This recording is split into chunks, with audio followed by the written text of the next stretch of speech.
Hello, go away OBS. My name is Dr. AJ Kumar, PhD. That's me. So, this is WFC 10. What happened to WFC 4 through 9? I'm going to tell you. They're only up on my BitChute and Rumble pages because they can't go on YouTube. So what they are is a podcast I did a few months ago, back in April, with Craig Cannon. And I'm going to have a little clip at the end, after I'm done talking, from the podcast to just give you a sample of what it's like. It'll also have a timestamp of which part it's from. I split it up into 6 parts. The whole thing is between 8 and 9 hours long. So that does sound like a lot, I'll admit that. However, consider this. We have such good banter, such good conversation. We were having a lot of fun talking to each other that we were able to talk continuously for 8-9 hours and have a full conversation talking about math and programming. So basically I gave to him the presentation that's in Revelations 14. I even mentioned that in Revelations 14. Of course, that's linked below. Of course, all of this is linked below. I gave him that same presentation, and then we went through the code of the WFC library line by line. Craig is a really talented Erlang programmer. He actually introduced me to Erlang. I had some prior experience with programming and with functional programming before. And in particular, he wrote the ZX tool and the chat server, which I basically adapted into WFCnet. So I did another video on, which I'm going to do more videos in that playlist, the Erlang HTTP server from scratch. And all I did in that video was take the chat server template. So Greg wrote the ZX tool, which has templates in it. Let me actually demonstrate that right now. Let's make this really big. ZX create project. So he wrote the ZX tool.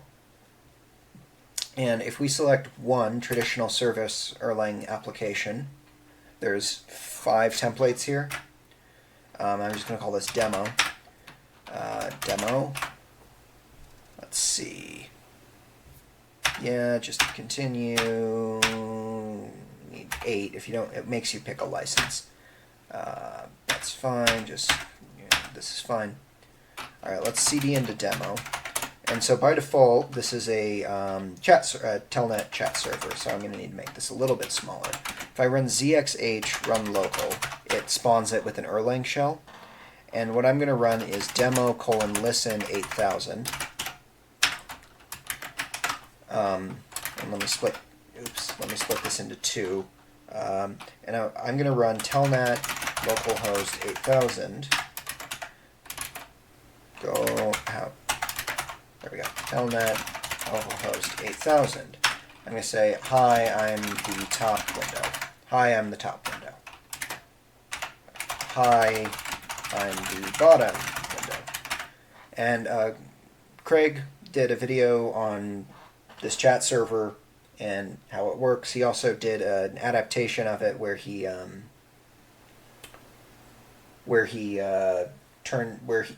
added things like, usernames and chat and different channels, different chat rooms. What I did instead was turn this into WFCnet. So I took that template. Craig wrote the template, so he's very knowledgeable in Erlang. He wrote the ZX tool, which is a wonderful tool. And if you run telnet again, orange pill.healthcare, and then spell out WFC with numbers. 23, that's W, 6, that's F, C is 3, and then you can run thing. So all it does is, so if I try typing hi, my name is AJ, it doesn't know how to parse that. But if I type implies 01, well, that's true that implies 01, then implies AB. So all it does is, instead of sending your message to everyone else who's connected, instead it sends it to a parser, and then that parser figures out what you want to do, runs it, or sends back an error. And all it does is tell you what the parser did. So the parser, it sends it to a parser. the parser either sends back a string saying, okay, this is the result, or it sends back an error, and either way, all it does is tell you what the parser said. Now, I want to make it more sophisticated eventually. Like, I want to add variables, I want to add colors, I want to add tab completion, I want to do readline. But this is sort of the minimal viable product. And so Craig's a very talented programmer. We had a lot of fun. We riff off each other well. Yeah, we were able to talk for 8 hours. So that's all I have to say about that. It's a lot of fun. You don't need to watch that in order to understand everything else. I'm going to be covering most of what I covered in that podcast, and well, I don't want to make any promises. I want to talk about some things in this playlist that I didn't talk about in that podcast because time constraints. We talked for 8 hours though. Anyway, so that was a lot of fun. What follows is a clip from that podcast with a timestamp. I think it's from part 4. Yeah, it's got to be from part 4. So just to give you a sample of what the podcast was like, the idea, it's called Math After Dark. The idea is a 2-drink minimum math podcast, and it ended up being a ton of fun. Anyway, follows is a clip. I will encourage you to go watch the podcast. You don't have to, but that's where all the missing videos went. Next video, I don't know what I'm going to talk about in the next video, actually. I'm going to do more probably in the abstract algebra thing for a little while, because there's a bunch of stuff I want to talk about. That's the abstract algebra has been blocking me, and I don't know. We'll see. Podcast clip. All right, see ya. Scheme being supreme. Hey, Wildburger, stop being a faggot.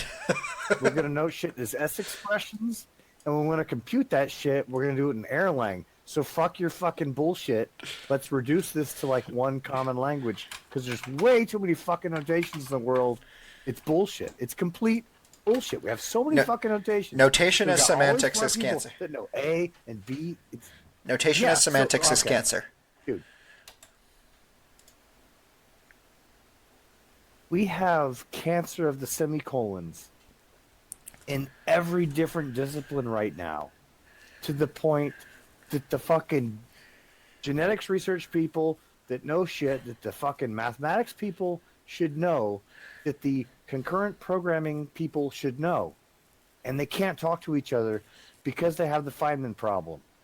The Feynman problem is, I know this thing, I know that, I like to know that, I'm interested in that, and I discovered that, but I made up my own names for it, so I can't fucking talk to anybody. At the moment that you want to talk to somebody else who's smart and figured something out, you have to know the names that they use for shit. And no one fucking talks to anybody because we're all faggots and we're concerned about our little publication, our little citations, all this bullshit with like tenure and whatever. But there's a truth underlying it that when we were younger we cared about. Remember? Fucking faggots. So, let's reduce this shit, talk to each other, and stop inventing our own bullshit for like saying stuff. And the best thing that like the concrete chopper for this is it computable? If you can't demonstrate your idea in a computable way, you're full of shit. That's like all I got to say about that. And the best way to demonstrate your stuff, if it's a real world simulation, is in the language Erlang. Not Elixir and other fucking cancerous horse shit that adds a bunch of like equivalent notations to say the same thing. Because then you get wetware incompatibility of a lesser but same form. Wetware incompatibility is... we have with all these different notations. Yeah, wetware incompatibility is the worst thing in the world. It's our jargon. Hardware incompatibility. Fuck it, we can write an adapter. Wetware is our jargon word for Wetware humans. incompatibility means my idea I can't tell you. Wetware is our jargon for humans, by the way. That's what we mean by wetware. Yeah, the human brain. Yeah. We have hardware, that's the physical computer. We have software, that's our notations. The problem is that both have to be in some sense compatible with our wetware, which is our minds. And when I say wet, I mean it's like squishy and wet. Shoot someone in the head, you get cherry pie out. It's wet, it's nasty. So the wetware incompatibility is that you can't run the same semantics on the brain of two people if they don't know what the semantics represent. There's going to be a clip titled "Hey Wildburger, stop being a faggot," because you literally said that. Of course there is. So Anyway, I hope that Wildberger gets that I wouldn't even speak that way if he wasn't worth talking to. I hope he has a sense of humor, but we'll see. I deeply hope he has a sense of humor because obviously he has some really important shit to say, and wow, like there's a lot of wow in here. I'm gonna have a great time this coming week in any of my spare time watching his videos explaining in a very different way everything we went through today. All right. You said we went through like in like 5 or 10 pages or whatever, things he spent like a video series describing in much more detail. And I'm really interested in seeing that. The thing at the end of it is that if your idea is not computable, it's bullshit, it's kind of an Occam's razor type thing. This is Cannon's razor. If your idea is not computable, it's horseshit. And that means that even in biology, I mean, I've accidentally simulated cancer in a concurrent system. That's remarkable. I've written things that behave like gecko regrowth. Again, on accident. And the funny thing about this is I've done that inside of game servers. Completely on accident. The same way that I found out that there's relativistic effects inside of concurrent systems was completely on accident. I only thought about this stuff because I read about this shit when I was a kid because I loved it when I was a kid. Uh-oh. I posted in the QAnon group, "The founder is the beautiful mind, hashtag I love the founder," and that got a like at least. Oh, God. A like? It got a like. Have you seen the movie A Beautiful Mind? No, but I'm familiar with John Nash's story. Yes. Yeah. Anyway, we can't get to... Which was... Okay. Yeah. Anyway, if your idea is not computable, it's bullshit, and that's true even in biology. Because we're at a point now where biology is merging with chemistry, material sciences are merging with chemistry, chemistry itself is merging with quantum physics. Physical fabrication of computer processors is now merging with quantum physics because we're hitting barriers now where if we reduce our processes below 7 nanometers, we wind up having quantum side effects. And then weirdly enough, we have this thing where people like me that are in that physical world where things have to actually process accidentally discover things that are related to pure mathematics. Right. And they're completely on accident. There's something happening here that is true. It's deeply true. It goes completely against the orthodoxy that you have to be a deep specialist to get anything. I think we're hitting one of those plateau moments in science and mathematics where everything sort of converges to a new understanding. And people are afraid to say that. Would you... Because they're pieces of shit. I'm going to get another No, drink. they're weak pieces of shit. That's why. They're chasing tenure and they're trying to fucking please the orthodoxy. Right. That's the wrong way. That's why I'm not bothering with academia, because it's just a broken system. Anyway, I'm going to get a drink, try to reason through from Whiffchar and from Word.